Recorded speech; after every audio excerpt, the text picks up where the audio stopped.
Уште што треба да ни се случи на нас укочени за да се освестат дека тај град постои. Па толку ли брзо не забравивте бе? Пред некој ден си дојдеа деца од Кочани што немат прсти на раците. Значи пуштени се од болница немат прсти на раците. Тие деца ќе немат цел живот раци, нема да имат цел живот раци. Па дај ако ништо друго барем на тие деца да помогнем. Толку ли брзо не забравивте нас од Кочани? Зашо тај град овие 30 години никој пат не е бил битен? Па дај ово нека биде пример да направиме нешто за тај град. Наместо да се отварат такви нелегални дискотеки, нека направат нешто Кочани. Зашо ќе имат тие луѓе таму да живеат? Нека направат некој културен центар, спортски центар, нека отворат некој градско кино. Наместо деца дојдат по такви места да се групират таму, ќе одат у киното, ќе си гледат филм. И не смарни ние веќе у Кочани. Не смарни. Разберете не. Треба да се направи нешто за тај град.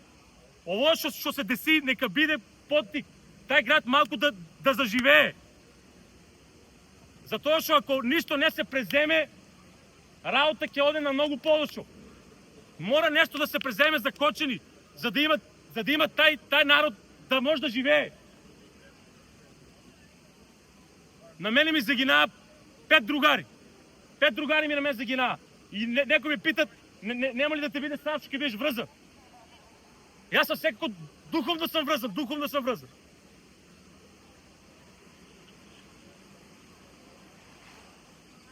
Нема што да правам и ја. Дека додам, мора да живеам у тај град. Дека додам да живеам. Мора да живеам у тај град, мора да направам нешто за тај град. Бев пред 2 години у Хрватска. Работив таму на морето, не може да се уклопам у таа држава. Значи, ја мора да живеам у Кочани. Затоа мора нешто да се направи у тај град, да има ние да живееме.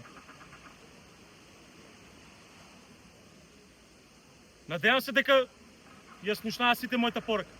Како стоите со донации, дали донираат се уште граѓаните, дали се помага, бидејќи секако има последици кои што последно време малку се намалија донации, а на тие деца ќе требат многу пари. Само на едно дете знам дека му се потребни ракавици за раците и за нозите. Една ракавица е 1000 евра. Значи само за ракавица него ќе му требат 4000 евра.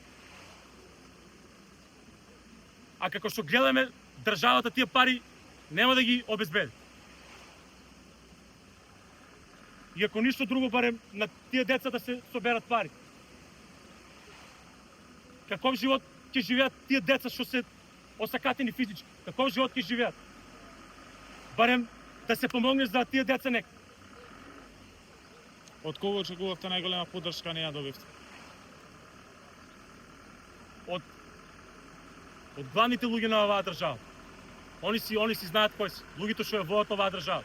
Луѓето што диктират како да се прави и што да се прави оваа држава. Очекувавме дека овај настан ќе ги потресе и дека нешто ќе направат за Кочани. Затоа што тај град 30 години живее у црнило. Не ни е добро општо на нас у градот. И сега кога се деси ово, уште толку не смеарни.